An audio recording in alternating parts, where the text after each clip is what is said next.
Yeah,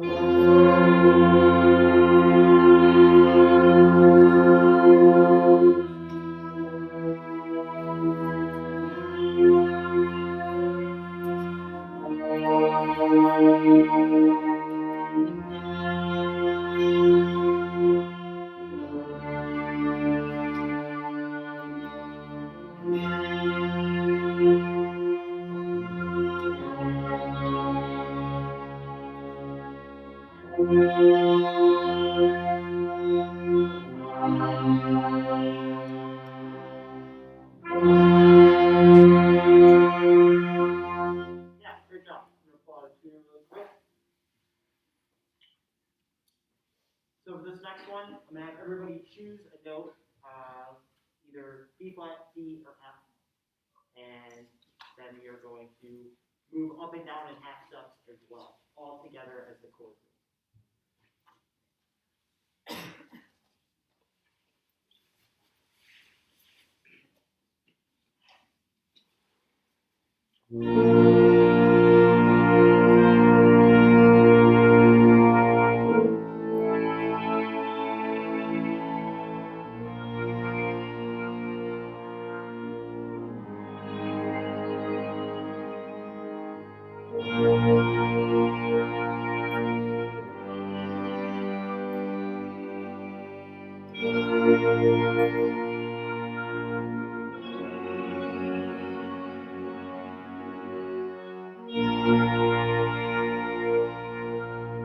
Great job. Just keep on listening and tuning up as we go. This next one, shout out to Kira for giving me this great idea. We're gonna start with bluegrass playing on a B flat, and everyone else is gonna go up and down the scale in quarter notes, and we cannot lose, I was gonna say sight, but that doesn't make sense. We gotta hear that B flat the entire time we're going up and down the scale and tuning back to that B flat. You want to count as low brass? Yeah.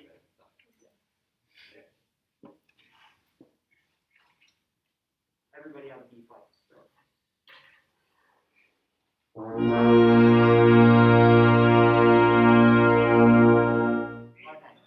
Yeah. Could you start that note again? Yep. Actually, a couple things. Do you mind taking your hat off? Sure. You can see your face. Yeah.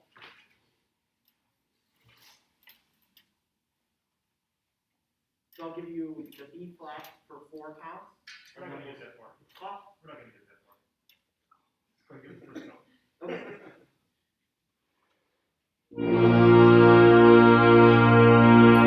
Let's flip up before you start the sound for a second, okay? Because I'm not sure when you want the sound to start. Because what I see, and you're going to see it in the video, if you don't bring the video to the story, is kind of this. It kind of goes, and I don't know if they know exactly when they should happen. It's pretty big. So can you try to move and come back to the same place again so they know exactly where you want to start? Right now, it's kind of like you're throwing, you got mud everything as you try to get rid of it. Yeah. We don't know when to start. Okay. Okay? Yep. Now I'll let you go on that comment.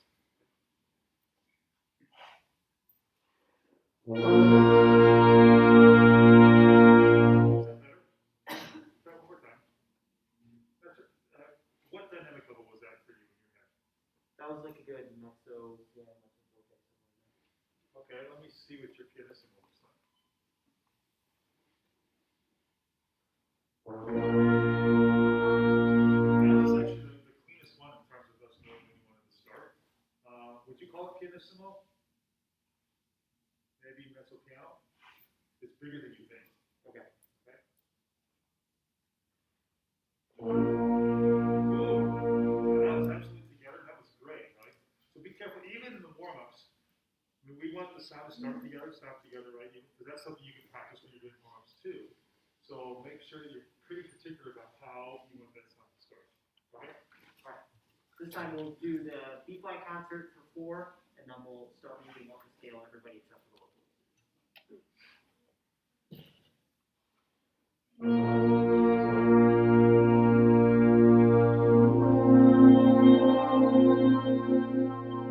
So just quarter notes. So it'd be B flat, and then on the next downbeat, we would move to the next note of the scale. So let's simplify that. let's just go with, I'll give you one, that's B flat, and then we'll move to the next note on B2.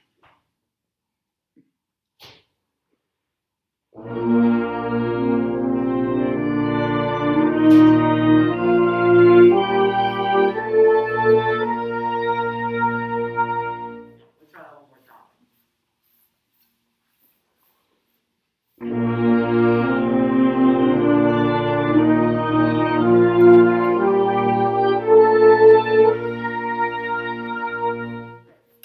Alright, and now we will go ahead and tune. We'll start with an F from the tuba for the brass, and an F for the woodwinds, and then an A from the bass for anybody who wants to check their pay as well.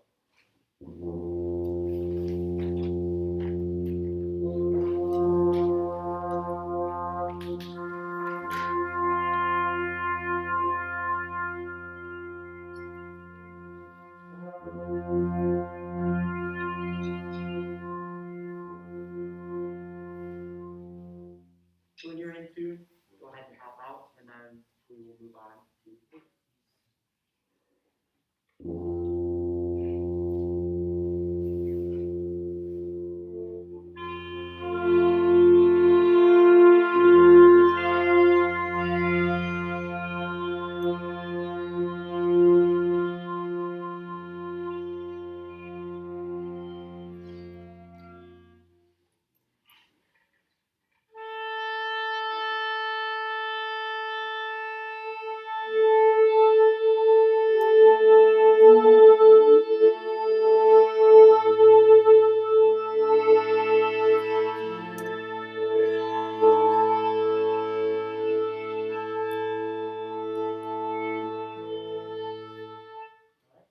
That is all. I'll hand it over to Andy.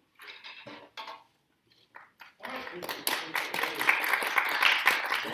As we get started, I just want to say thank you for being here, and also huge thanks to Dr. Peterson for being here. Hi, everybody. Good to see you. And we're Have going to some throw fun. Who's up first? If any of you see your names on the board, perish. Because you should have sent me this like 2 weeks ago. Midwest is coming up fast. Please do something about it. Alright, hello everybody. As from the board, my name's Andy. Can we all start off with Colorado Peaks? So, we're just going to do full sight read all the way through, no stopping. If you have cues, please play them and confidently, okay guys? This piece has a lot of syncopation, so just be sure to be confident with your counting, okay? If you make a mistake, make it loud and proud. It's all good. Alright, so. Alright, here's the tempo. Are we all good? Alright. 1, 2, 1, 2, ready?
Here's 34. Oh, sorry, go ahead. Saxes.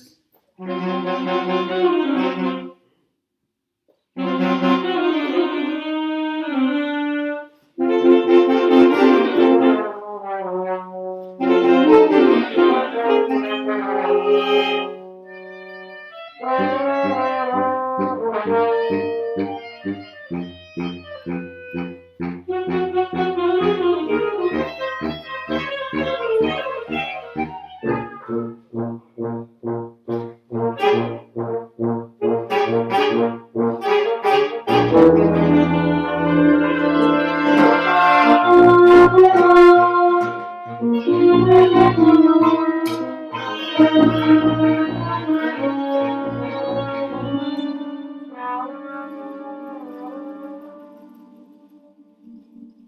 you have cues, please play them. Trumpet and.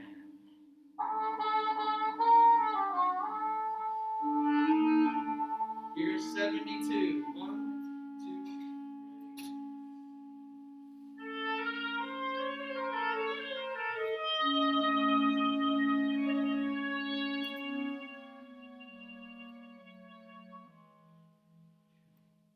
And flute.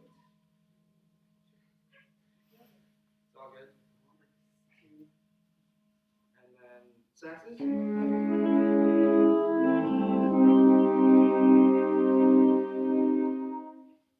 then here's 82. Do we want to skip that by any chance? Okay, no worries. Alright, let's start. Let's pick up at 85, alright? Alright, we're back to the original tempo. So, alright, 1, 2, and 1, 2, ready?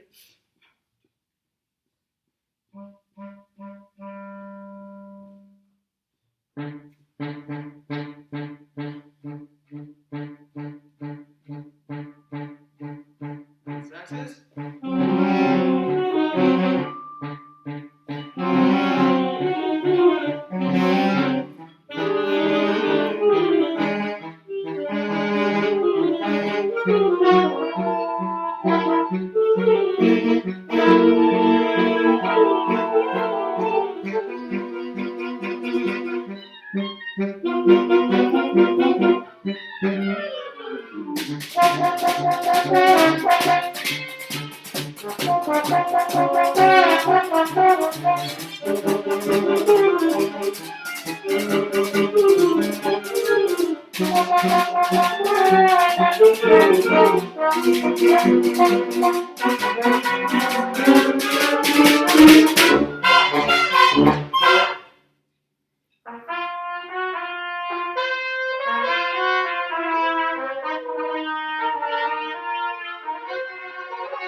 Alrighty, great reading, everybody. That's a little tough for me, so sorry I missed the 3/4 bar there. My apologies. But overall, great reading. So, if first thing that we probably want to look at, let's take a quick look at the end, actually. Okay. So can we all start? I do not have met. 1, 2, 3. Can we start 4 from the end? And so, can I have all the instruments that are trilling really bring that out? That's what gives us our intensity. And then we have everybody with syncopation raise their hands. All right, so we got trumpets, and then trombones, and then saxes. So for that, we're gonna really want to make sure that we're counting correctly. So just be wary of that. So let's try it 4 from the end, okay? Let's give it a try, okay? All right, 1, 2, 1, 2, ready, and. There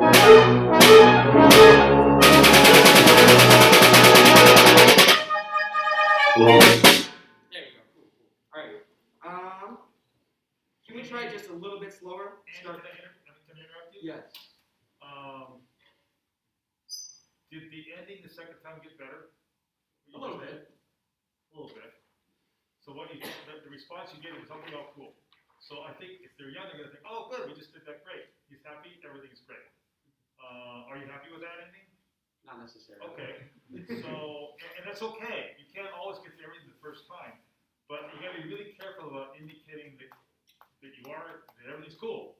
If it's not yet, you know what I mean? Mm-hmm. So say, okay, that was better, and we'll get back to that or whatever. You know what I mean? Hmm. Instead of just add close, okay, that was great. It wasn't great yet. So be careful about the words you choose when you Okay, start that. Can I give you one other bit of advice too?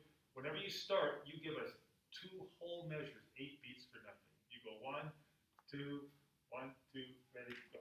So what that does is it allows everybody to, first of all, not pay attention, because they know they've got 8 whole beats before they have to worry about anything. So, and I was actually just talking to one of my doctoral students about this today. He likes to go 2, 3, 4. I'm like, no. So what you can do here is just go and start. And then they have to pay attention. Because they're no longer, you're training them, or they're training you, one or the other, to take more time than they need, and they don't really have to pay attention, because they know they can wait for you to count it off later. Does that make sense? Yeah. So, let's I want do to, this. like- Let's go back and work the ending one more time, Okay. and see what you can do to fix that up just a little bit more, and then let's see if you could start without giving them 8 beats of time to start. So I want to start at like a slower tempo. So how should I like do that if I'm just giving? Well, start it slow, just do it slower. Now you can give them like 2 beats if you want. If you prefer, you know, this is what I often do. Okay. They'll come in, or, and they actually will do it. Junior high kids all the way up, they'll do that. We don't give them enough credit for being able to take care of that themselves. They really can. They'll do as little or as much as you make them do, or ask them to do, right? So don't, that's just one of my little pet peeves myself is, and I was actually talking to my own doctoral students who've been doing this for years about it today. You don't have to go 2, 3, 4, start. You can go start. Okay. Not always, depending on the group, but if you get in that habit, they'll do better. Okay. So go ahead, go ahead with what you're gonna do. All right. So we're gonna just try it just a bit slower, more from the end. Okay. Just so that we really have the syncopation locked in. Okay. Ready?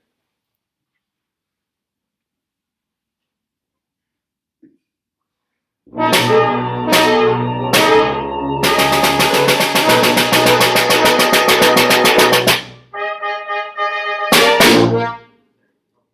bad, I messed up the ending. All right, I thought that sounded a bit better. So if we start just a little bit faster now. Good. And you have about 5 minutes. 5 minutes? Oh, okay. All right.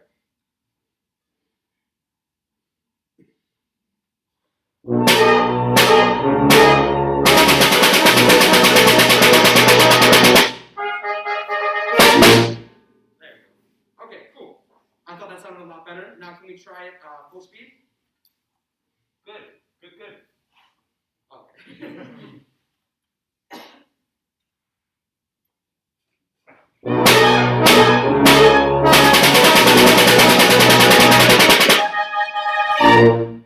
Okay, cool. All right, what do you guys think about that? I already think with just the 3 minutes that we worked on it, I thought that sounded a lot better. What do you guys think? Okay, cool. All right, so let's work just a little bit backwards now. Let's take a look at. Oops, sorry about that. Let's take a quick look at measure. Right at measure 57, 8, 9. 2 before 62, so measure 60. Can we all just real quick? We all bop our rhythm. So at 62, do we all know what bopping is actually? No. Okay. So bopping. When we have a chord held out, usually we want to sustain it, but with the bopping technique, we're gonna play the note and just stop playing immediately. Okay. So it's gonna sound just like straight 8 notes. Okay. So can we start right from 60 and just bop your notes? Okay. Let's start a little bit slower as well. All right.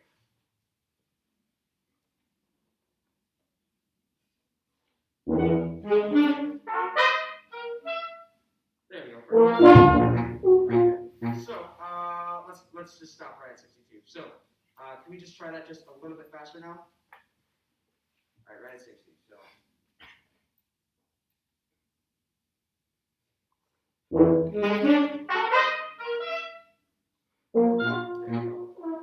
All right. So now, can we try just a little more confidently? Let's try it one more time. All right.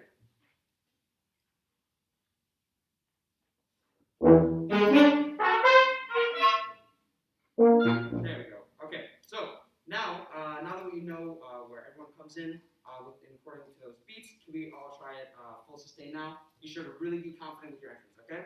Even if it's a mistake, make it loud and proud. All right. Let's try it.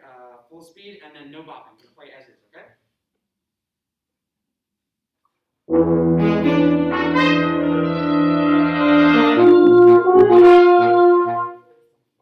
Did we all see what's written in right before 61?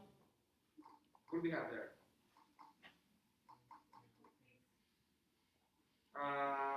More according to dynamics. What do we have written on 61? Did someone say decrescendo? Yes. Are we all looking at 61? Oh, 60. Yeah, 61. I'm sorry, was I saying 60? No, you're. Okay. You're right, you're right. Okay, so 61, we all have crescendos. If we really make that happen, I feel like I'm not convinced on that. Let's try right from 60, okay? Really make sure to bring that crescendo out, okay? No bopping. That's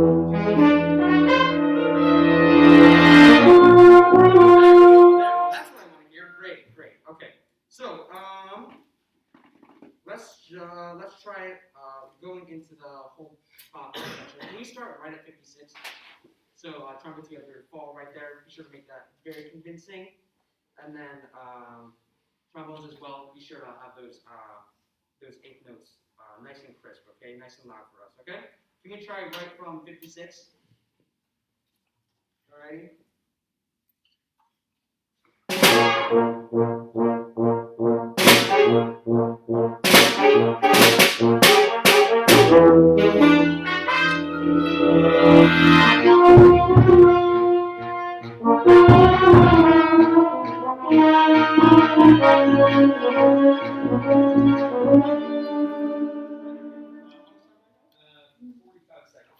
Okay, you know, let's just run it. Well, if it's different, let me talk for those 45 seconds out. Good job.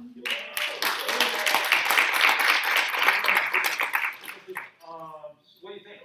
What do you think? I'm nervous. Yeah, don't be nervous. No one here will hurt you. We're all here to help. So, what do you guys think? What? No, we don't have time to get into this together. Here's what I would. A couple takeaways. First of all, I really like your energy. It's good. It's really good. Your timing is good. You need to work on trying to say what you're going to say more efficiently, and you'll see. Like, for instance, when you talk about I think it was 61, where you weren't getting enough crescendo, whatever it was back just a minute ago. Now, you did one really good thing there. You used the question to say, what does everybody have there, which is cool. I really like that because that makes everybody get engaged and involved. But we weren't sure what you were after. And what ended up being something you could have said by saying, I need a crescendo there, like it says, took about a minute and a half instead. Not long, but it seemed like it, you know what I mean? So you want to make sure it keeps that moving. But you do also want to do the questioning technique. So I'm a complete believer in that. But maybe what you have to do is learn to lead the questioning techniques and just say, does anybody have anything about dynamics right here at 61? That way they know exactly what you're after and it won't go off in a really different direction. You know what I mean? Yeah. And then, oh, I have a percent. Okay, good. I don't think I'm hearing that percent. Boom, let's go. But instead it took, a little too long. The big thing is still every time you start, can you guys see? Can you see them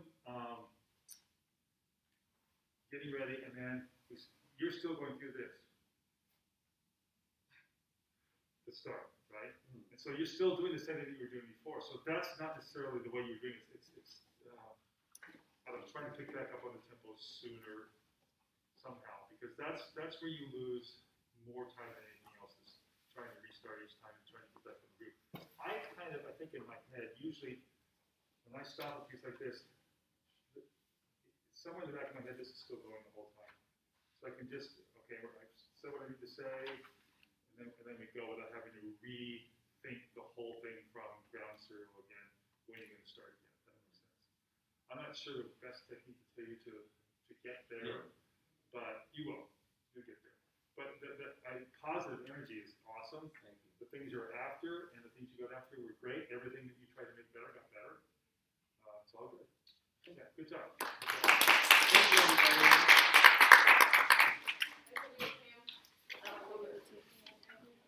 Over. My favorite.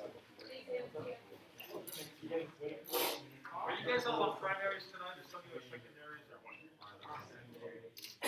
Who's on primary? Who's on secondary? I've decided I don't want to get the timpani out. Good. I'm just gonna hang out.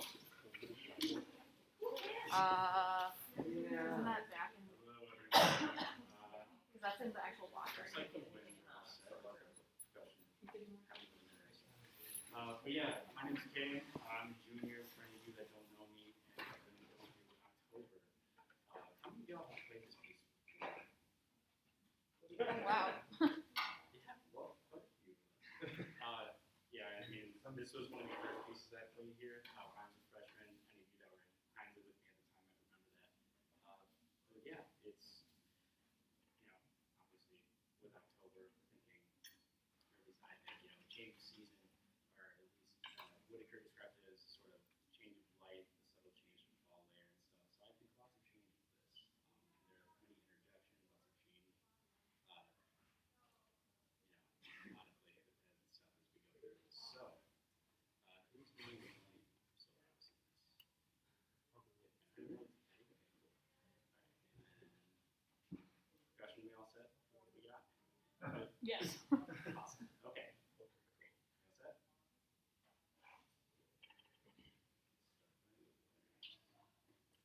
I'll tell you right now, this is a really hard piece to start. So good luck.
Nicely done. Can I interrupt you for a while? Yeah, absolutely.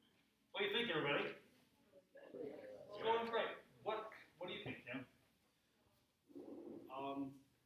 Well, something that I've been noticing is I feel like my left hand does a lot of rubbing.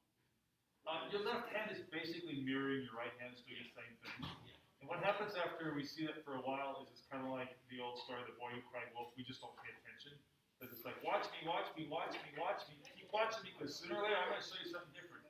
And so you either do one of two things. Either kind of split up the duties, so your left hand is doing a few more things while the right hand sits back. You can split the duties, whatever. Right now you're getting a lot of kind of white noise. Do you think this music is... give me a couple descriptors. A couple descriptors for this. Serene. Serene. Okay. Good. If you turn down the volume when you watch this, please do that. you're gonna see, it's really well together. And that's to your credit. And the opening happened too, that's to your credit. But it kind of, we kind of gave some stuff up for that. You gave up some of the musicality because it ended up being poke, poke, poke. And so the beat to you, or to me, seems like probably the most important thing to you. And for me, that's kind of the least important thing. And I'm gonna not give it to them quite that easily. I'm gonna make them work a little harder for it. Might be 1 is here somewhere, 2 is somewhere between here and here, and 3 is, because that's what this music is. This music is like this. This music is not, right? So turn off your metronome and don't be quite as much of a time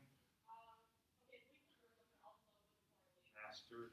That's the wrong word. Time keeper, okay? And be more of a, show us more of the flow that happens here, okay? We go back a ways somewhere, wherever you'd like. Let's see here. Can we do? May I demonstrate for a second? Yeah. Can I show you how I start from the beginning?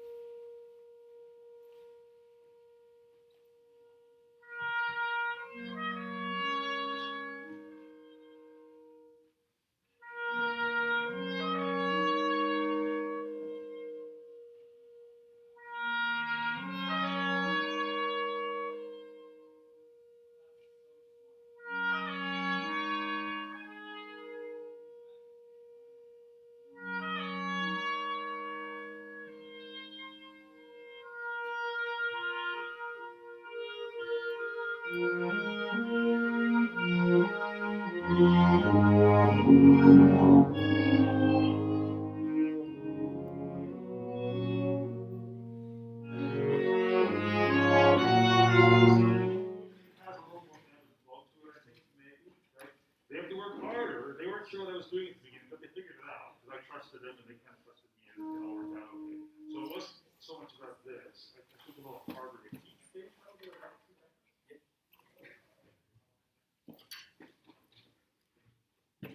So, maybe we should go to the, what were you gonna do? Whatever you were gonna do. I don't have the measure numbers, y'all, but I was gonna say, pick up to the measure before the 2 4 we were just at. First, 1, you go. 2, 3, 4, 5, 20. Yeah, Okay. yeah, do that, before stage. Some of that rehearsal letters and stuff cut off. So thank you.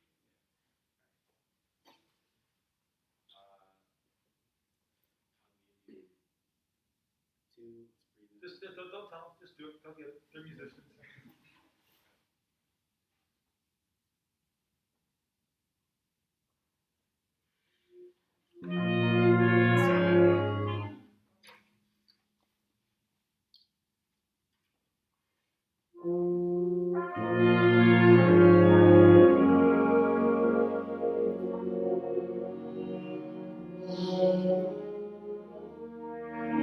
Let's go, come on now, come on.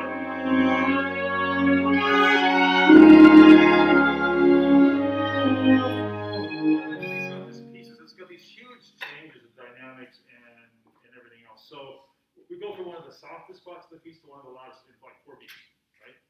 So make the softer much smaller, and make the louder even bigger still. The problem is if you're playing the soft stuff this big, when you get to conduct the big stuff, you got nowhere else to go. You're done with your space, right? For conductors, our space is our biggest commodity. We have to use it really carefully. So try one more time. Are you thinking of this stuff? Pickups to 1 before the 2 4, everybody. Pickups to 1 before the 2 4. So now it's gonna work. Measure 24. E4.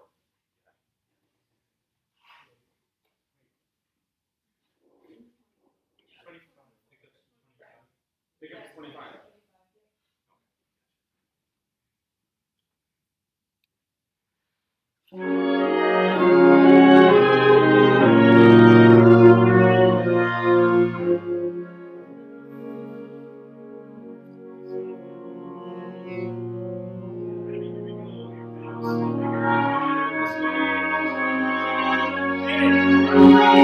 Hey!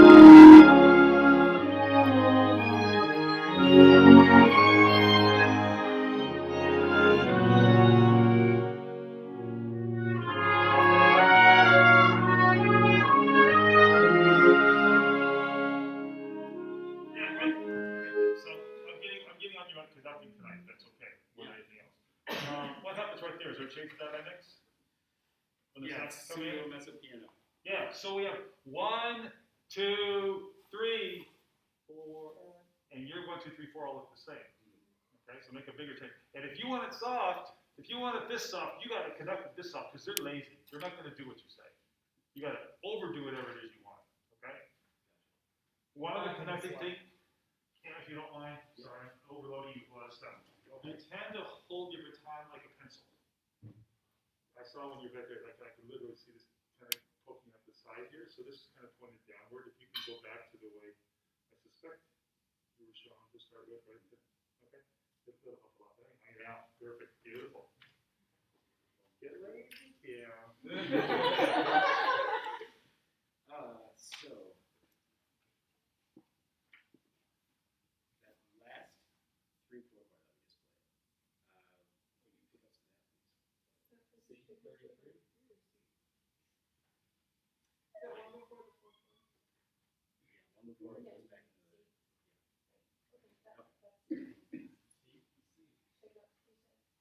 Right on.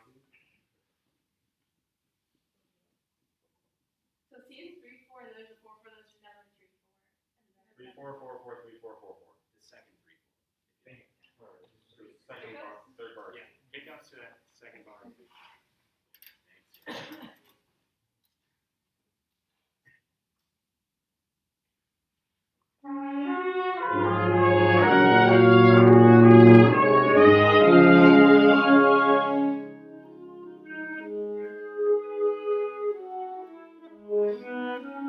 Pencil, pencil.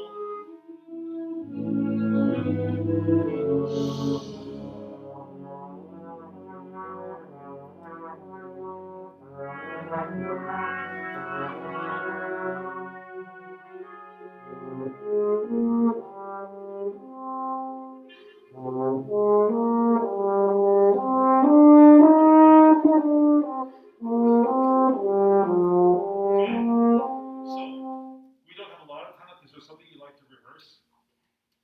Actually, this part was. Okay. Yeah.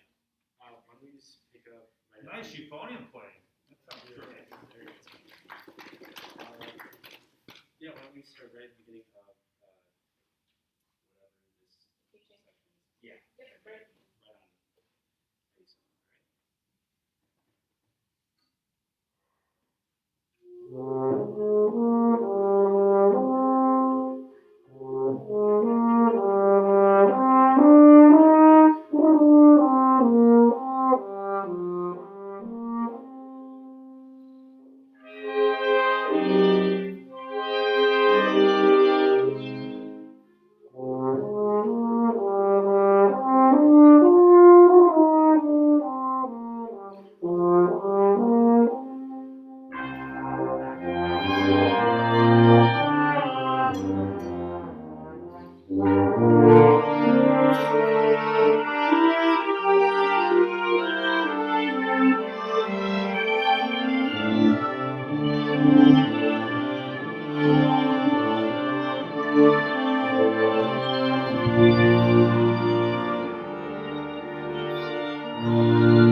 That never, ever works on this piece.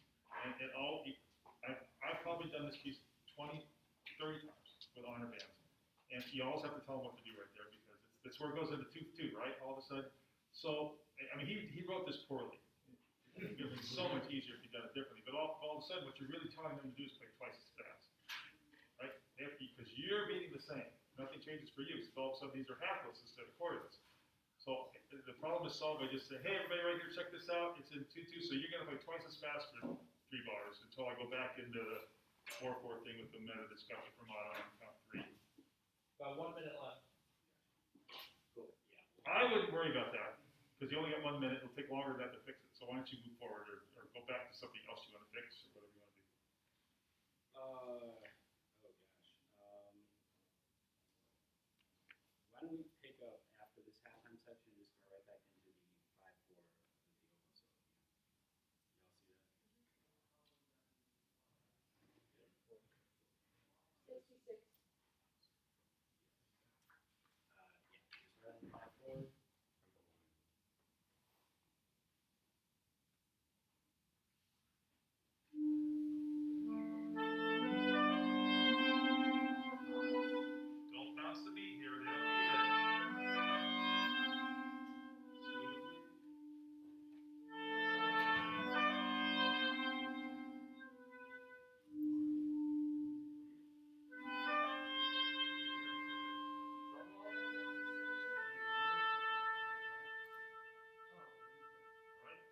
Agreed?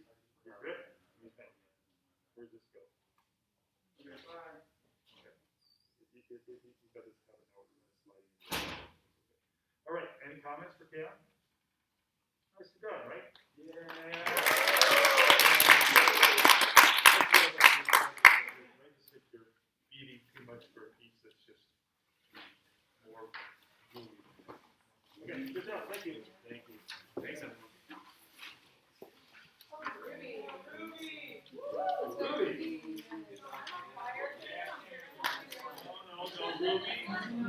Let's start with that solid.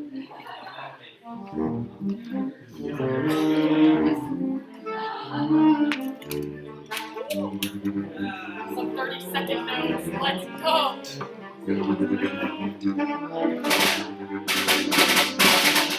Oh, jeez.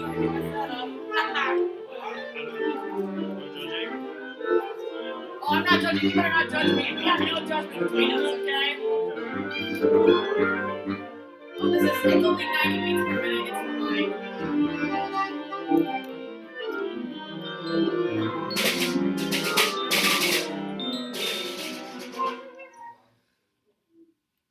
Alright.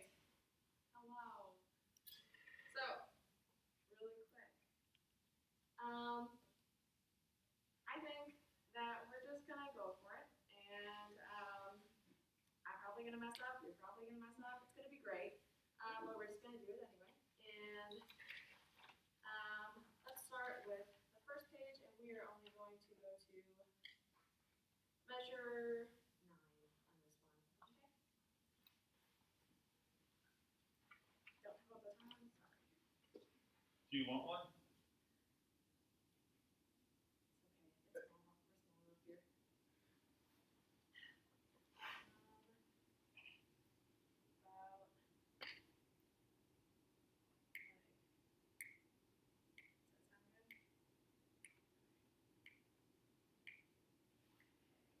One, two, three, four.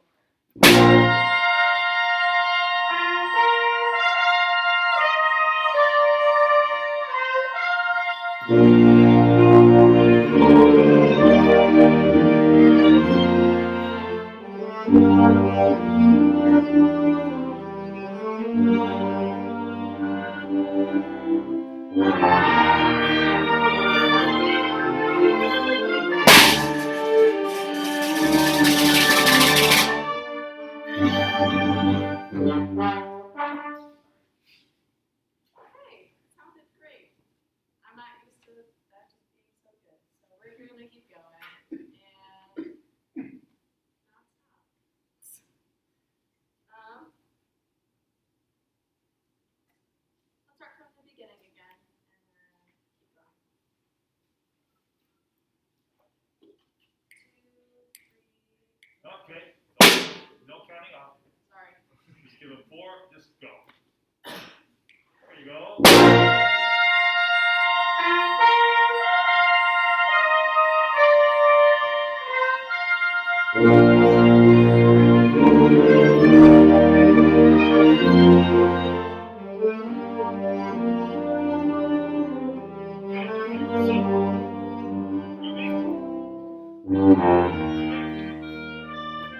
Does anything change there, like halfway through, musically?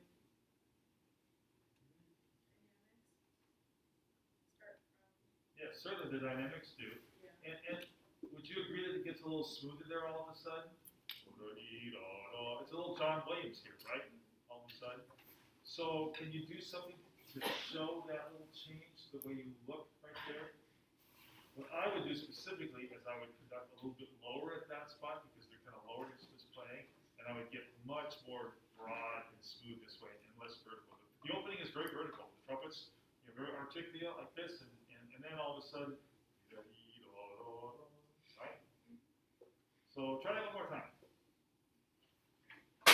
How's everybody feeling about the tempo? Does this feel like 90? No.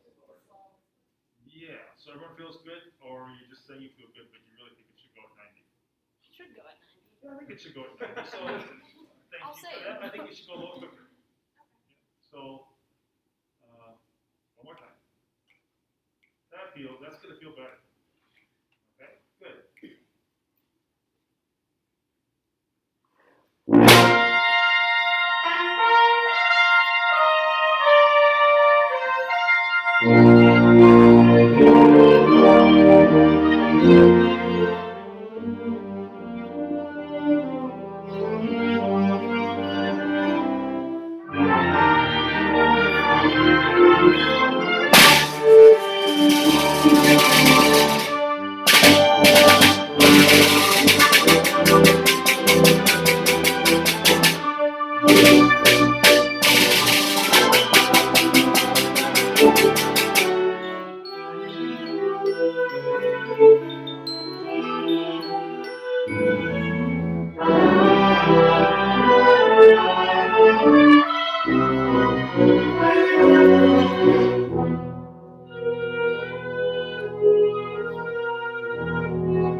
Let's go with this section what 17 looks like.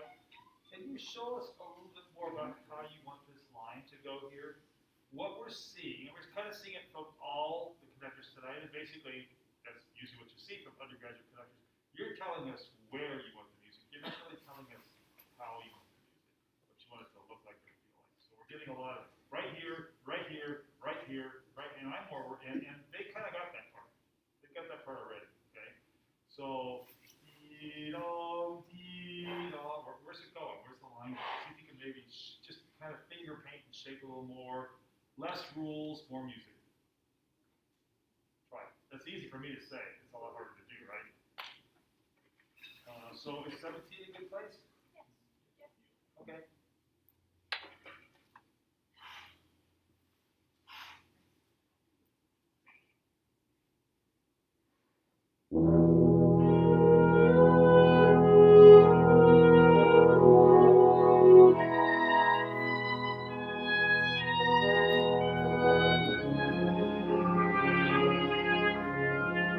So we all agree that we're going dee da dee da bum ba. Going to the third measure. Would you agree with that, Ruby?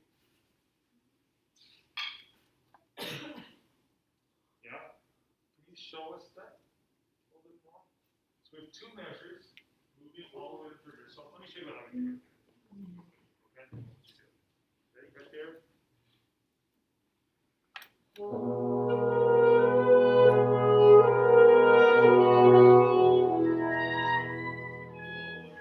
you back off, and it's going to do the exact same thing, I think, again. So, did you see, I only gave maybe 2 beats out of 12. The rest of the time I just went, come on, let's go, let's go. And I was just trusting them, because they can do the work. So they know how to do it. Okay, one more time. You're doing great. You're doing great.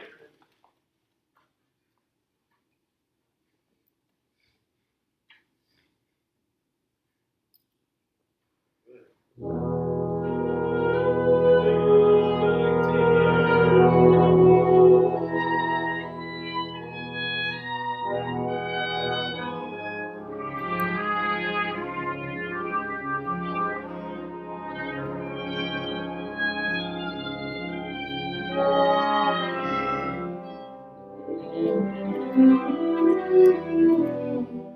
Try again, I think you lost where you were, you lost the pattern. Is it 3/4 all the way through here? Okay, one more time.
and I think you're kind of waiting for them, and they're kind of waiting for you.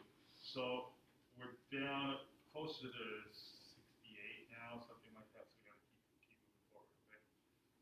And as conductors, whether it's choir or orchestra or band or anything else, I believe the conductor always has to be just, well, not always, but often has to be just that much ahead of the group. Because the group always tends to play just a little bit behind. So I've taught myself over the years to be just a little bit ahead so that that won't happen. What's happening right here. Let's try one more time. You're doing fine, Ruby. 17 again.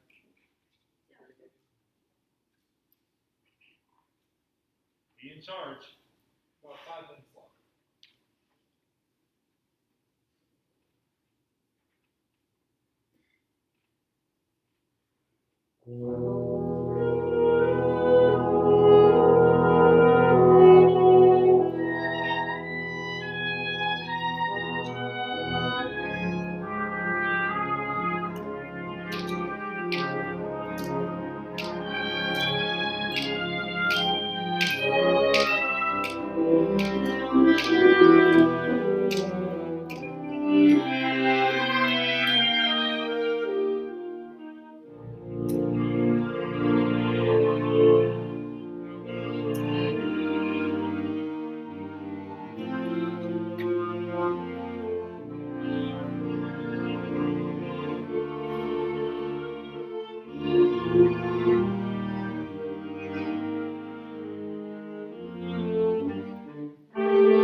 Why'd you like this? Because I missed the dynamics.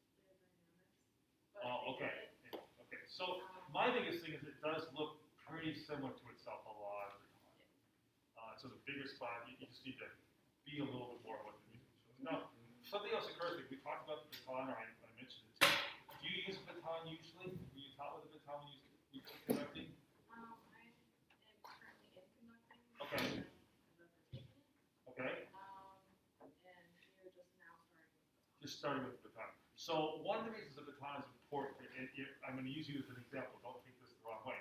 But you're just learning. You're just in the class right now. So when I look at you conduct, and you see this, you're going to see your hands. They kind of look kind of like this when you conduct through. And your fingers are spread this way, and there's not one focal spot for us to really kind of concentrate on.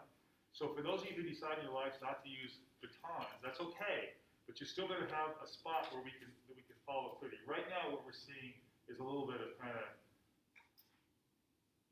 just kind of gooiness. You know, now this is a gooey section here. I'll give you that. But there's not much focus, and the baton would help with that. But that you're getting to that now. I'm glad you're here so early in your training. That's awesome that you're here. But that's the one thing I'd say is it looks like we don't know where to focus. We don't know what to do. Your focal point is about this wide, and sometimes it needs to be a little more narrow than that. Okay, good. Where do you want to start? Okay, 2 minutes left. You want to build up to that forte right there again? Let's start with 29.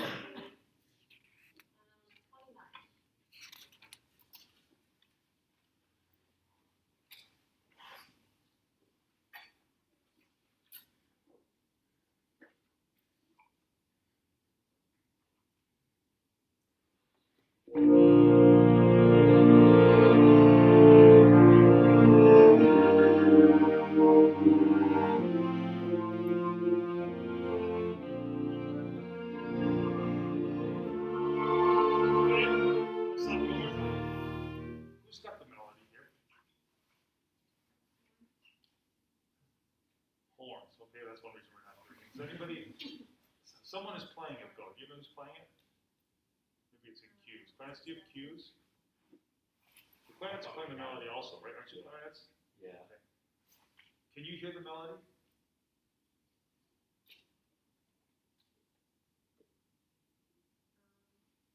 No, I'll rephrase it. I can't hear the melody at all. I can't tell where it is. So when you're in a section like this, you're the conductor. There's so many things going on in your heads right now, right? Oh, what's he gonna say next? Oh, don't screw up. I've never done this before. I don't know where the baton is in my fingers.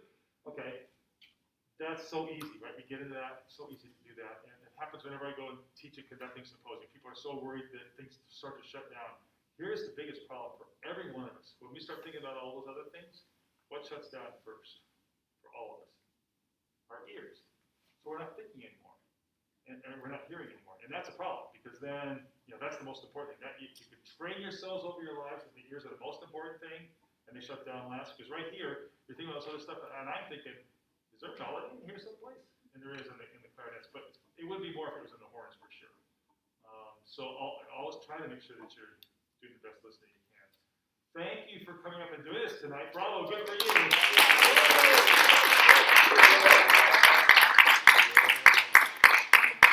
You did great, Ruby.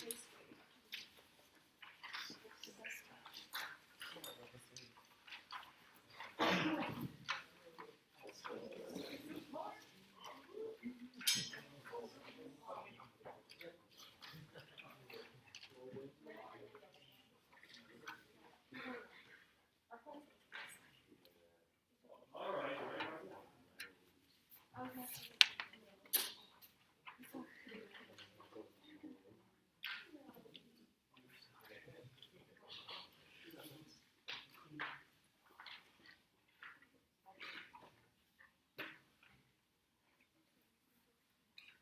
We're going to start pickups to measure 2 because we do not have a tempo. Who are you, and tell us about yourself. Oh, all right. Hi, I'm Mike. I'm a junior in music ed. I play the trumpet. Thanks for having me here tonight. I just got back from the jazz band rehearsal, so thanks for your work, guys. But yeah, I know, yeah. You want to say the same? Sure. That would be lovely. Thank you. Yeah, ignore any solo cues. I don't believe anyone here has them, but ignore them if you have them. Play as a whole section. Awesome. Pickups to measure 2.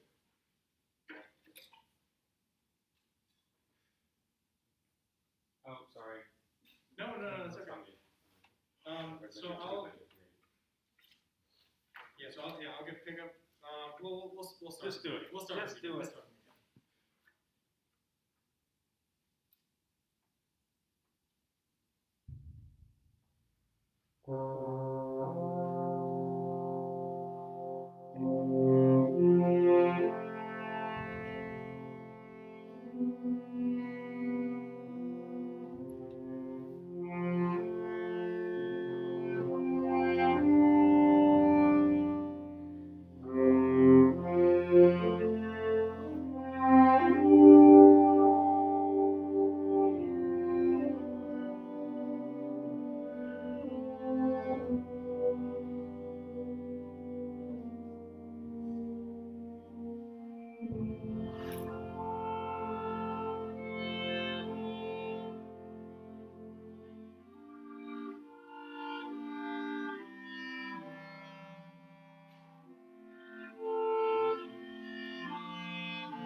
Sorry,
yeah, that's on me. Can we start 85?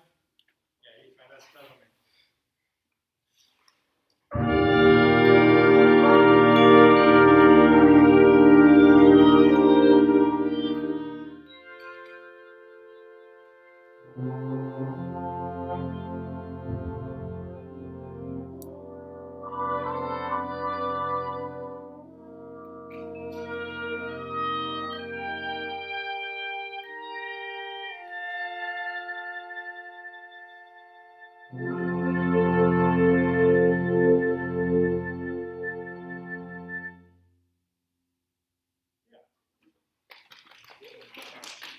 Done. You're in good position. I can tell you're in good position because of the way you move and the way it's very good. Nice. So I heard some things at the end that might need a little attention. Did you? Why don't you go back and see what you got? So let's go back. That's a nice arrangement. Did anybody know this before today? I didn't. That's really pretty. I've never heard it before. I like it. Let's take it back. Can we start at 77?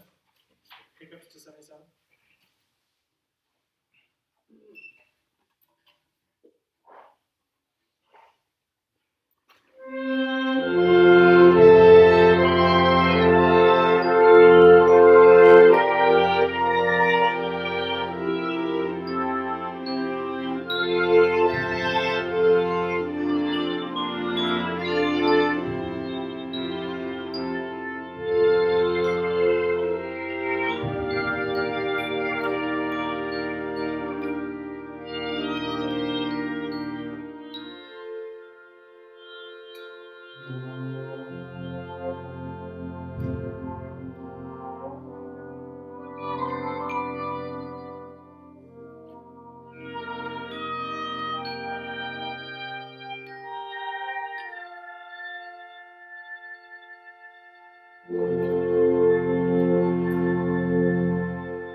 Cool. Can we take it? So if we're going back to 85, I'm really liking how we're getting to 285. I think as we're coming down, especially with the descending line and the upper woodlands, letting that kind of take us down volume-wise, it feels like we're not getting all the way down as quiet as we were earlier in the piece, and then staying quiet. We've already passed the big climax of this piece, and now it's all starting to wind down all the way to, we finish at triple piano, right? So we want to really start taking back. Pickups to 85, everybody.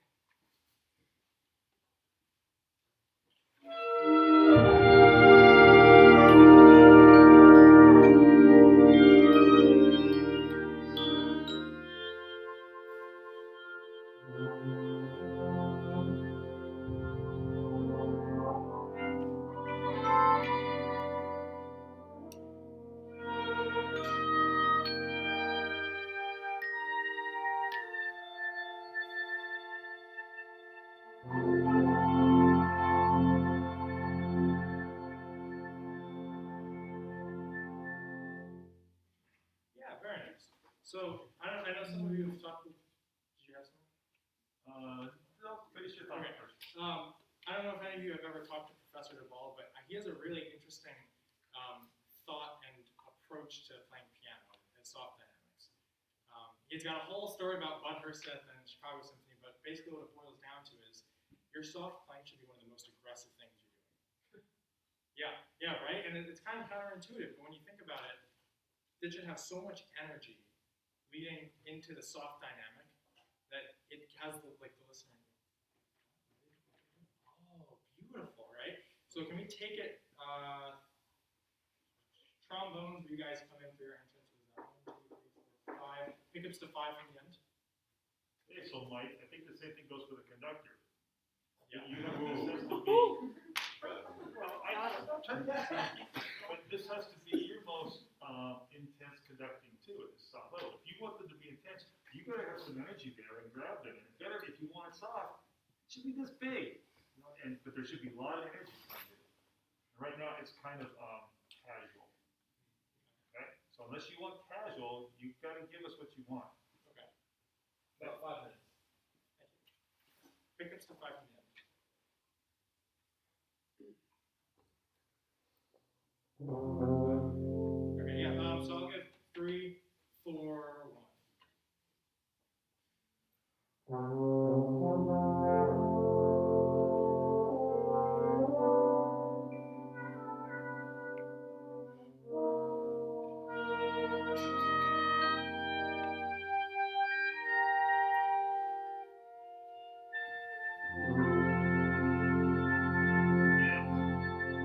You left the woodlands have to dry there. They didn't know when to go to the last downbeat.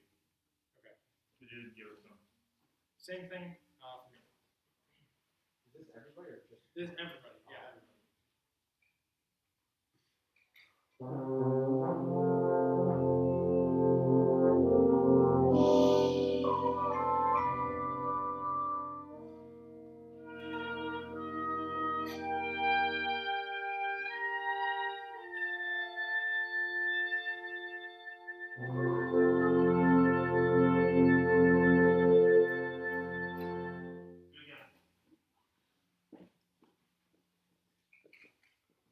Do it again. How can you do this without slapping it so hard? We need your willpower here, but we don't need you to whip it at us. So how can you show that? Get your eyeballs right on their eyeballs. What's going to help here, and what we can't really show, I can kind of show because of this mask, is the breath. The breath is going to make this happen. So. I moved that far.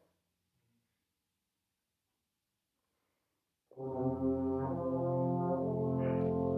It's a wonderful feeling for all of us egomaniac conductors because I move this far and the whole world changes. You know, can I just think the most fun thing in the world is to connect really big? No. It's when you can change the mood of a whole room by moving your fingers that far. That's power. I say that tongue in cheek mostly. We found your retirement quote. Yeah, there you go. One more time.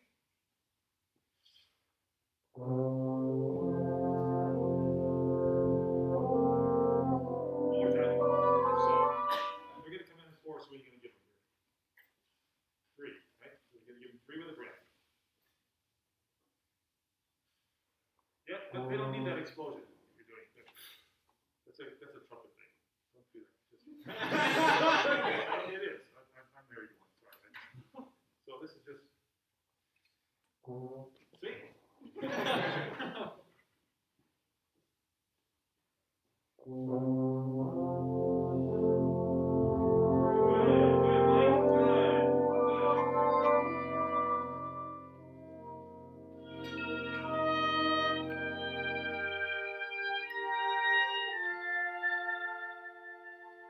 Good. So, it's great.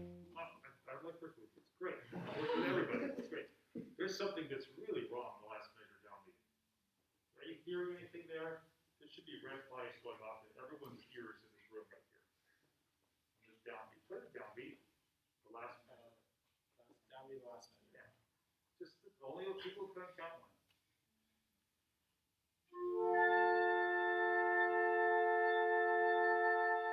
Someone changed notes over here and helped. Unison somewhere in front, it wasn't really a unison, it was pretty far off. One more time. It's much better now.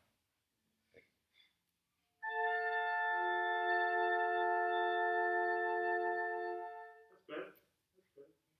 About a minute left. Okay. So let's stick with that for a second. Play that last thing again. See if there's anything you're hearing, Mike. That you would do better. And how would you fix this? Now, just this chord.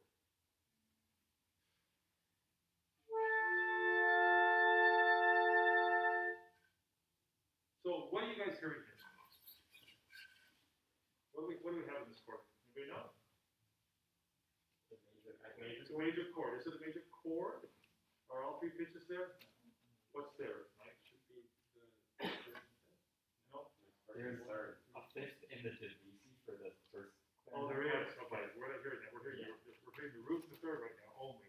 And we're hearing an octave right there in the clarinet. Do you want me to play the other note then? Yeah, why don't you? Okay. Let's just see what happens. Just try it again.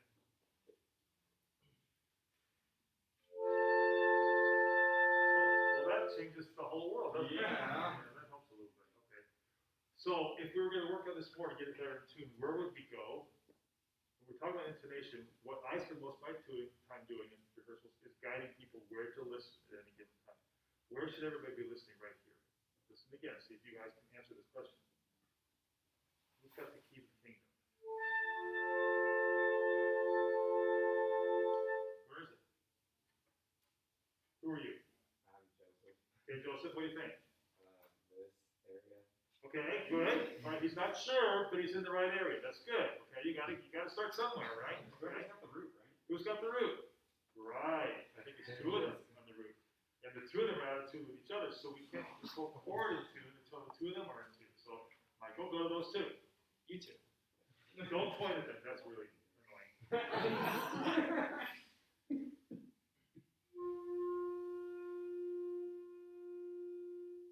I'm happy with that. Are you happy with that?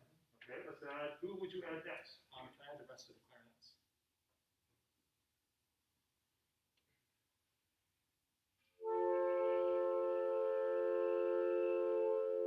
That's pretty much perfect as far as I'm concerned, which is way different than it was, by the way, a minute ago. It's really quite nice. Okay, one person's got a little spin on their reed. You can hear it. Yeah, that's Going on. fine. Okay. Okay. All right, nicely done, Mike. Thank you. Good job.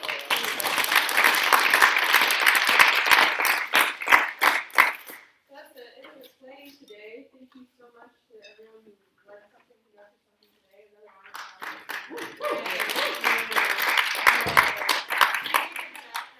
That is totally fine. Otherwise, we're gonna do questions.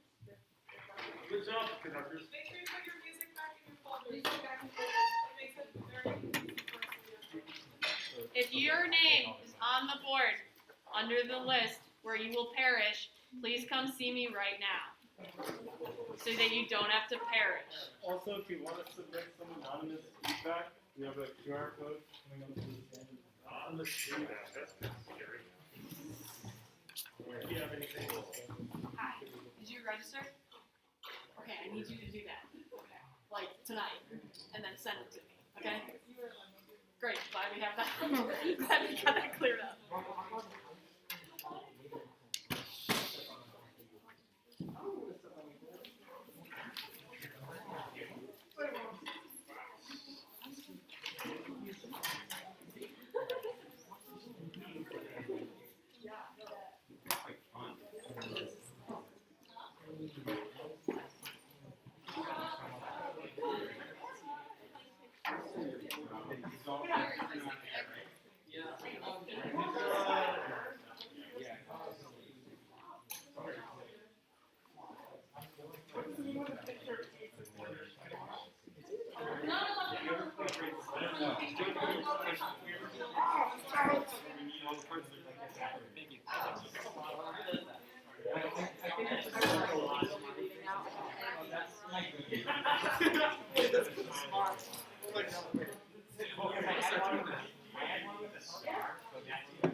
No,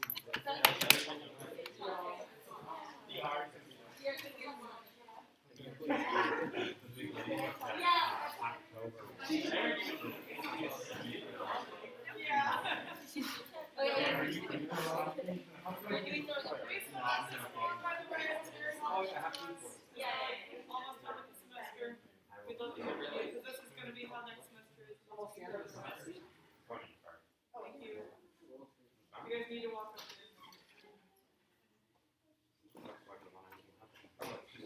Can't you see the good what is it?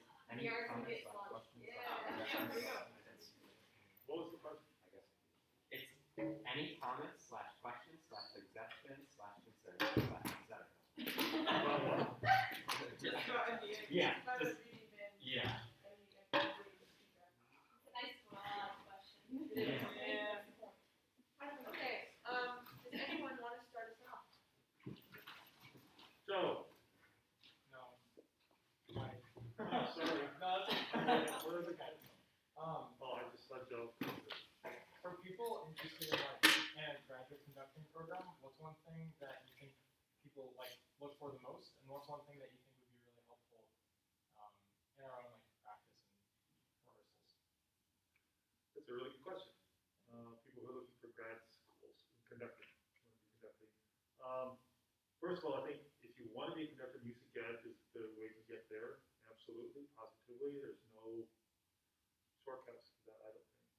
So when I'm looking for masters, I look for masters and I look for doctoral students. But I look for master's students, I'm looking for someone that's probably got a minimum of 3 years of teaching experience, maybe 5 to 6. And for me, it really comes down to one thing. It really does. It comes down to I always take the best musicians I can find, period. And the person who is comfortable up here, who can express themselves well, and who is just pretty comfortable with the way they move. I'm assuming pretty much that you can conduct already. Or you have all the basic stuff down. If you have to get a master's, you kind of got your act together that way a little bit. So if everything else is equal, I'm going to take the best musician I can find. Always. Because that's the thing that's hardest for me to teach. It's hard for me to teach you how to turn a phrase. I can show you examples, but the next time you go back and then you're just copying me or whomever, it's not the same as having that intrinsic ability to do that. So I'm going to listen to you. I'm going to watch your video. I'm going to watch your rehearsals and see if you have good timing, if you have all some of the things you're talking about tonight, all your technique books. I'm going to listen to the concert and see if things are in tune and things are happening. And I'm going to take into consideration where you're teaching and how long you've been there and all those things, of course. If you're in a little farm town out in the middle of nowhere versus in the suburbs versus whatever, I'm going to consider all those things a little bit. But experience is important. In my life, I've taken 2 conductors who didn't have any experience. They came straight out of undergrad. And they were such extraordinary musicians that they were worth taking a chance on. One of them, you guys remember. Do you remember Joe Clark? Anybody know that name? Most of you don't. You're too young. But Joe was here as a master's student a few years ago. But he came here from Eastman, where he had been a clarinet major, a music ed major. And he hadn't taught a day in his life. But he blew away all the doctoral students. He blew away everybody. Joe's kind of a force of nature. And he's like one of these guys. I'm like, okay, this guy's worth taking a chance on, and I'm glad I did. Because that musicianship just kind of pops out and shows through. Which gets me on one of my pet peeve / really important points, which I'll make to you, especially those of you who are younger here still. I think one of the most important things that you can do here, and frankly one of the things that I think in your degree as music ed majors gets lost a little bit, is you trying to do your best to become the best musician you can when you're here. There's so many other classes you have to take. There's so many other things you have to do. You're not even required to take lessons all 4 years. I think that's horrible. I think your lesson should still be the most important thing you do every week to become the best musician you can be, so you can teach others to be the best musicians they can be. That's my own opinion. I guess since I'm retiring, I can say my own opinion and not worry about it. I really think it's incredibly important to continue and work hard in your theory classes, work especially hard in your ear training class, because if you can't hear it in there, how are you going to hear it when you're standing here and people are out here? You got to be able to, work hard at that stuff, really hard to be the best musician you can. The other thing is, when you go out and teach and start teaching, if you want to be a conductor, you tend to fall into bad habits you're out somewhere and no one is there to help you. So I strongly suggest, if you're really serious about being a conductor, that you find conducting symposiums to go to in the summer or during the year. They're all over the place. There's probably 50 to 70 of them in the country every year. Some of them are 2 or 3 days. Ours is 2 days here in February. Some of them, a lot of them are a week long in the summer, and they are fantastic. All of them are fantastic. Gives you a chance to go somewhere and meet some people elsewhere in the country. And if you want to get better, no one's going to come along and just spread some fairy dust on you in the middle of the night and all of a sudden you're a better conductor. You have to work at it. You have to work at it. And if that's really what you want to do, then you gotta work at it. Work at being the best musician you can, work at making your group sound the best they can. Because quality, believe it or not, is important. At least if that's what you want to do. We're embarking right now on the chair of the committee to pick the new conductor, the new orchestra conductor here. They're about to have another committee to pick my successor. And if you don't think that quality is important in those jobs, if they know how to make a group sound good, then that's what they're going to look at. Maybe not number one, but it's going to be right up there. And being a great musician is going to be the other thing. We got a whole list of things. We have 15 things to look at. The orchestra person, but those are way up high on everybody's list. So, yeah, I've already said it twice. I'll say it one more time. Work to be the best musician you can be. If you want to be a conductor, go out and practice your craft. Go to conducting symposiums this summer. They're a lot of fun. They really are. If they know people, it's a lot of fun. So. Did I answer your question? Yeah, Yes. very much. Thank you. Yes, sir. Can you send us an email with information about certain conducting symposiums? Yeah, so we can get a list together. So, I mean, they're everywhere. Almost every major university has one. So all you gotta do is go, what's that? Do we have one here? We have one here. Yes, it's in February 9th and 10th this year, I think, something like that. They're all over the place. We could put some information on our website too, with our resources page. Yeah, that'd be cool. I mean, almost any major music school you go to, you can Google conducting symposium at Michigan State, and it's going to come up, or Michigan, or Ohio State, or Wisconsin, or Ball State, or you name it. A lot of them have it. Mike's question brought up something for me as a master's student. I know obviously to conduct an orchestra, it's ideal to have a master's in conducting, but what are the career paths or opportunities? What's beneficial about somebody who just wants to teach high school band to get a master's in conducting? That's a really good question. You mean why should you do that as opposed to something else? Well, yes, I'm at Ed right now. Yeah, I understand. That's a really good question. That's an excellent question. And what I would suggest you do, you'll all probably get a master's someday if you're going to be a teacher because you want to get paid more than nothing. You get paid barely more than nothing if you get a master's. And so the question becomes for all of you, well, should I get it in conducting? Should I get it in music ed? And I think the answer to that is it depends a little bit on the school, where you go, and what the curriculum looks like at that school. If it's really philosophically based on lots of current social trends, and that's what you're interested in, that's one thing. If you're interested in learning how to be a better musician, that's another thing. And some music ed programs do that too, and some don't do that at all. Some have no music making in the degree at all. So it just depends on, and now you can make, okay, so if it doesn't, you have enough electives, you can go and make music or be part of something. So it's all a matter of, part of it's going to be what are you drawn to? What exactly are you doing? My master's is in music ed. And mostly it's in music ed though because any conducting degree worth its salt is going to insist that you come and do residency. Because you've got to be in front of a group and you've got to be working, right? That's really important. And I had a really good high school job that I wasn't willing to give up. And I knew I could get my master's degree in the summers and in night school, so that's what I did. I got my undergrad at ASU, Arizona State. I went back and did my master's there because my high school was literally 2 blocks from the university, and I could get it done in the shortest amount of time. I can't tell you one thing I learned in my master's degree. Not one, literally. I can't even remember the classes. I remember my undergrad very distinctly as a music ed student, and I remember my doctorate as a conducting student.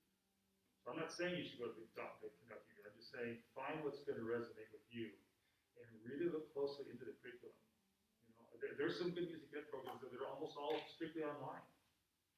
But you better believe if you're doing it online, you're probably not gonna be making much music. So if that's what you wanna do, then look into that pretty closely.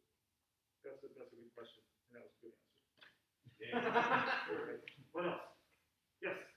What conductors do you look up to, and what qualities do they have that you really admire and that you take into your own teaching? That's an excellent question too.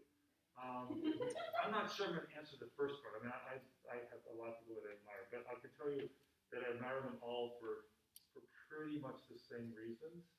And they're things that I try to emulate in my own teaching every day. One is being genuine. And I can see, and so can you. You can see right through a conductor that isn't. And for me, they don't resonate at all. It's like I couldn't care less if you have to tell me because I don't believe you. So you have to be willing, and the conductors that I really admire are vulnerable. And sometimes they make mistakes. I make mistakes, Joe, every day. Joe will tell you I make mistakes every day. If he won't tell you that, Ryan will tell you that. But you know what? I don't spend, this is getting off the subject just a hair. When I make a mistake, I don't spend one iota of a second worrying about that. Because what's happening in that room is not about me. It's about the music that we're trying to make together and trying to discover together. So that's another thing. It's someone who doesn't take themselves too seriously, I guess. I think there's a difference between taking yourself too seriously and taking the music seriously. And I take the music really, really seriously. And I take the time that we have together really seriously, although it's a fairly relaxed atmosphere a lot of the time.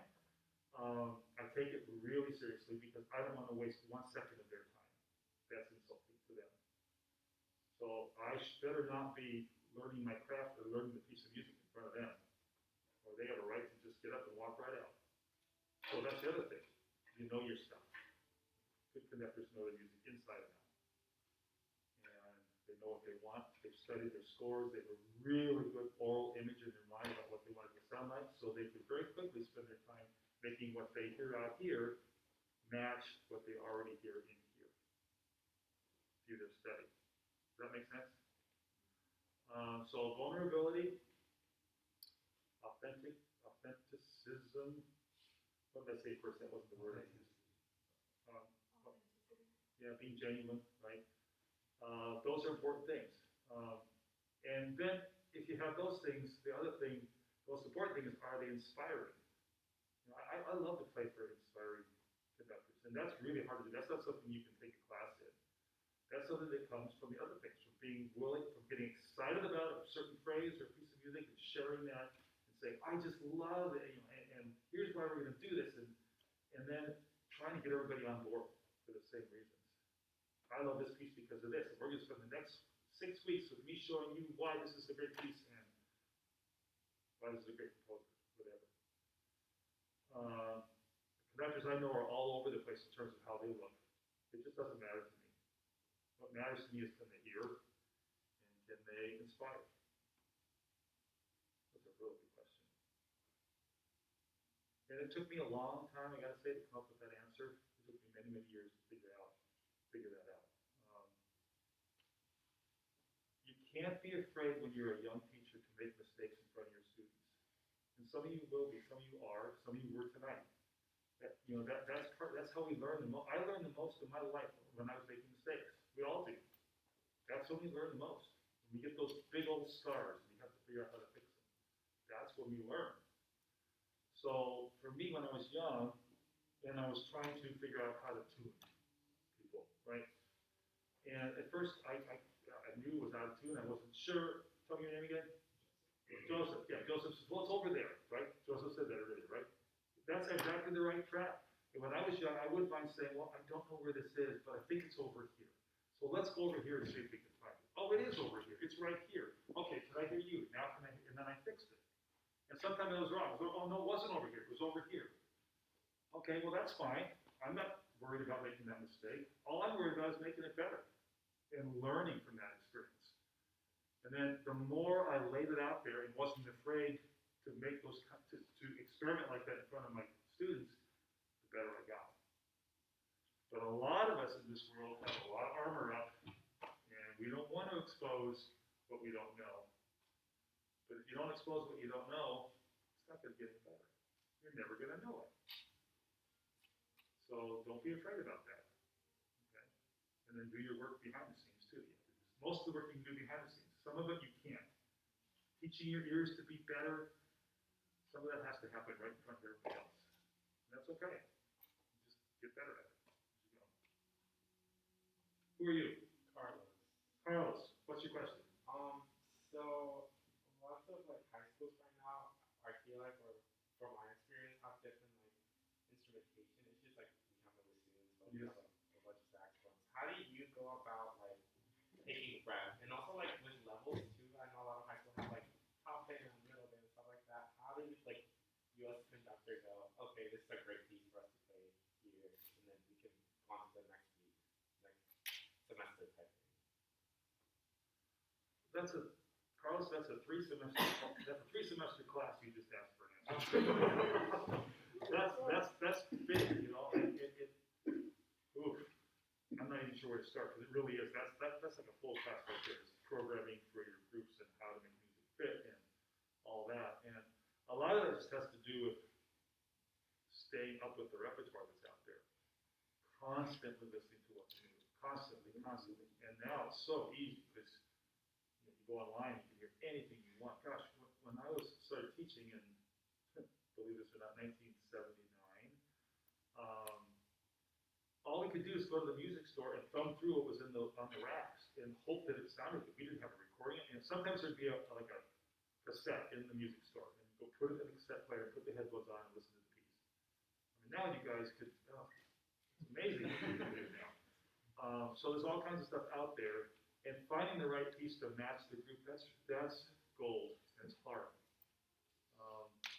I think the most important thing that I do here, and any conductor does, is programming the music. Because that's not just the music, that's your textbook for those students for that given period of time. That's what they're gonna learn from, that's how you're teaching the art. You've chosen, just like an English teacher chooses Shakespeare to teach about music, we teach to teach about English. We have to pick our pieces to teach about music. So, and every time you pick a piece, you're choosing not to do thousands of others. So you got to pick that piece really carefully. It's a lot of pressure. I spent all summer trying to figure out what we're going to do for the next year. All summer. Actually, I do it mostly in May. And I put everything down, and I learned enough about creativity and the way my mind works. And I let it simmer in my brain all summer long. I'm in the mountains in Colorado hiking. It's always there. It's so weird how sometimes I'll be hiking along and all of a sudden I find that there's tune in my head. And it's one of the tunes I'm thinking about. And then in August, I pull out my long lists again and I say, okay, this is going to work. No, I've decided now. And then I try to settle things. There is nothing more important than choosing your music correctly. And sometimes I make mistakes and I pull something. I pulled something 3 weeks ago. It just wasn't going to be right. So I pulled it. And that's okay too. It's okay. As long as you don't pull it the week before the concert. So everything I'm telling you tonight is hard work. It's like, yeah, you got to do this, and it's really hard. And yeah, you got to do this, and it's really hard. And yeah, you got to do this. Yeah, it's really hard. But it's also fun. Listening to music is great fun. And I can listen to a piece for literally a minute or even less and say, no. Or yeah, this is really interesting. Or sounds like the other 6 pieces I just listened to that sound like a subdivision in Ohio. The title, Unbridge Fair. Oak Hill Manor. Overture. What else? You got two hands. Katie first. How did you know you wanted to teach college, and I didn't. when did you decide? All I ever wanted to do was be Mr. Strivings, who was the assistant band director at my high school in Arizona. I loved him. I loved what he did. He taught me music theory and really taught me well.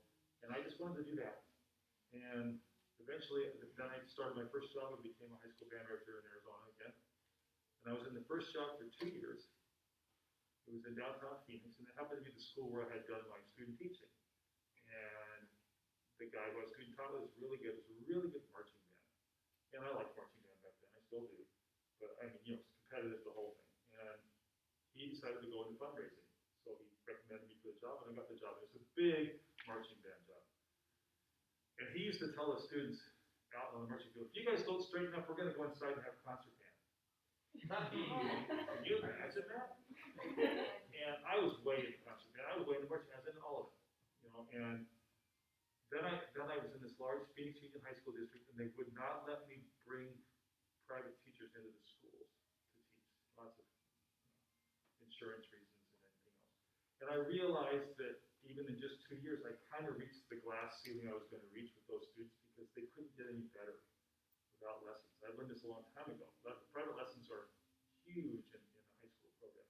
Really, really, really, really, really important. But you just can't do it all. And so I went to my old high school where I went to school. We became the band director there, and they had a long tradition of really good concert bands. And I did that for a while.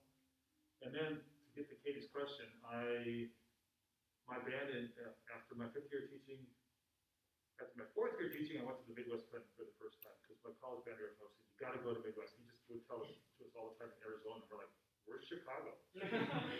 That's on the other side of some big river in the middle of the country. I've never been east of New Mexico, you know. And I came and I was like a kid in a candy shop. It was the most amazing thing I've ever seen in my life. It was just unbelievable. And I thought, I'm going to bring a band here. And I did the next year. 1 year later, my band was playing at the Midwest, which is back then was a big deal. It's a big deal now too. And as a result of that, long story short, I got the opportunity to go to the university. And I thought, well, why not? But until that point, I really never thought about it. I had no intention. I could still be a high school teacher right now and be extremely happy. I love working with high school level students. I still love doing honor bands. They laugh at my jokes. I like junior high kids. I can't figure out junior high kids at all. God bless those who are going to be junior high teachers. You have a place for you in heaven already waiting for you. But I can't do that. So I know that high school was the thing for me. And literally, I honestly could still be doing that and be very, very happy. I like watching them. I like watching their romances. I like watching their hormones. I think it's a very exciting time in people's life. And you hook up with those kids and help them negotiate that horrible time in their life. It's good for you. Good for me. I like it a lot. So that's how I got to the college thing. I never, in a million years, dreamed I would be the director of band at the University of Illinois. Never, ever, ever, ever, ever. But I just happened to, I believe, work pretty hard and was in the right place at the right time for every one of my 3 college jobs that I had. 4 college jobs. First in Texas, Stephen F. Austin State University, and then a big jump from there to Northwestern. I taught at Northwestern for 10 years, and then went to Ithaca College in New York for 17, and then came here. So, yeah, I was just in the right place at the right time, and worked hard along the way. One more question, Joe? Mike? So one of the conversations I had with Isaac in, like intro conducting, he described like kind of thinking about being ready to go back to school as like he's a formed, like developed piece of cheese with like holes in it, but you could see very defined like where the holes are. And like he kind of said, when he was ready to go back to school that he was able to see like all the holes in his areas and wasn't sure what to do with them. When did you know that, I guess, when do you think, one more time, how do you think someone can tell that they're ready to go back? Like after being in public school? Yeah, I think for me it's not quite as philosophical as that, but I'm not quite as philosophical as Isaac is. There will probably come a natural breaking point in your career after a few years when you think it's probably a good time.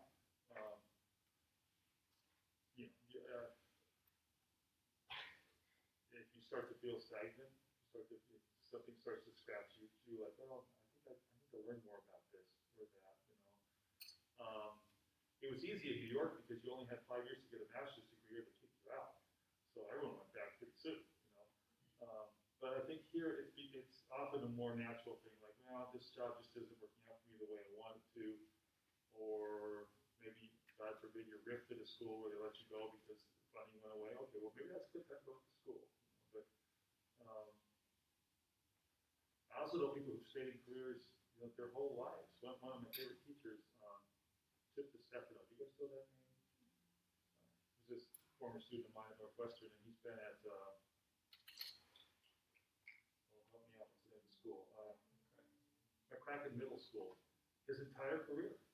He's 5 ways away from retiring. I can't believe that because I remember he was this big and played trombone in my marching band. And he's been there his whole life. And that's the other thing too that I think is an important lesson. If you find a place and you love it, some people get so targeted on, I'm going to be this. I'm going to be a college band director no matter what. I had a student once getting a master's degree at Northwestern, and he wanted to be a college band director, period, no matter what.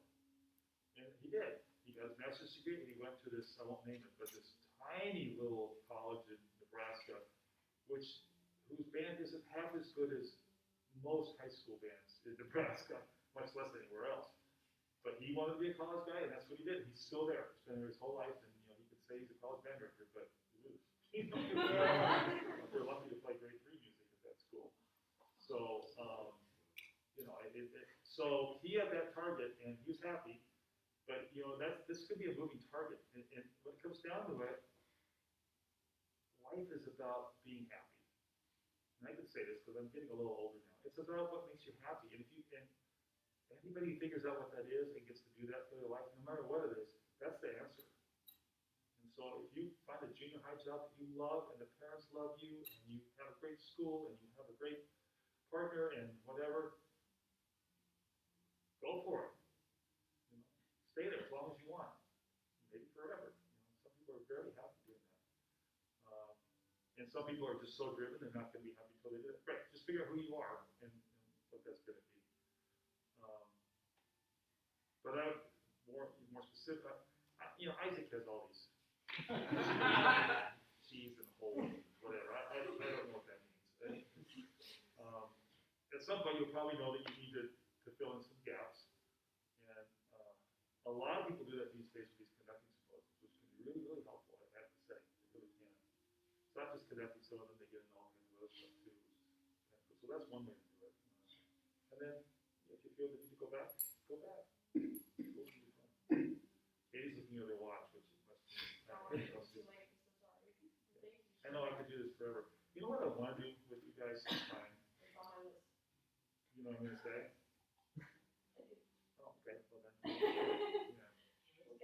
Yeah, I want to, especially now that I'm leaving, and I think we should do the same thing with my wife maybe on a separate night, is just do kind of a fireside chat for a long time. We used to do this certificate every year, and it's going to go 8 to 10, and we would always go past midnight. We would go for hours and hours and hours. Just talking about everything. Because I don't get to do this much anymore, so I just want to spew out all this stuff, and you can take what you want and leave the rest. But it'd be nice to do that some night before May the 15th. Dr. Barrett left us, now you're leaving us? That is true. That was a very hard decision. But I taught for 43 years straight, with no break for school. I did it all straight through. And I think that's a good prime number to stop with. So, it's a good time. It's a good time. So I have lots of second thoughts about it until the day that I announced it, and then I haven't looked back since then. I'm kind of happy and just enjoy a really, really good year. Be happy. There's things about the place that bother me, I'm gonna go. This is great. So, anyway. All right, thank you all very much. Good job tonight. Get through the next couple of weeks. This stuff, right and grind of it now, aren't we? Please do your Midwest stuff, so we don't have to track you down. Just when you guys on Sunday, there will be candy. Happy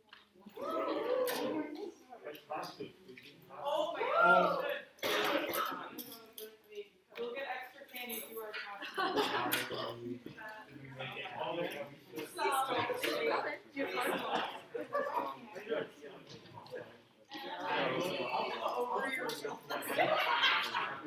Wow.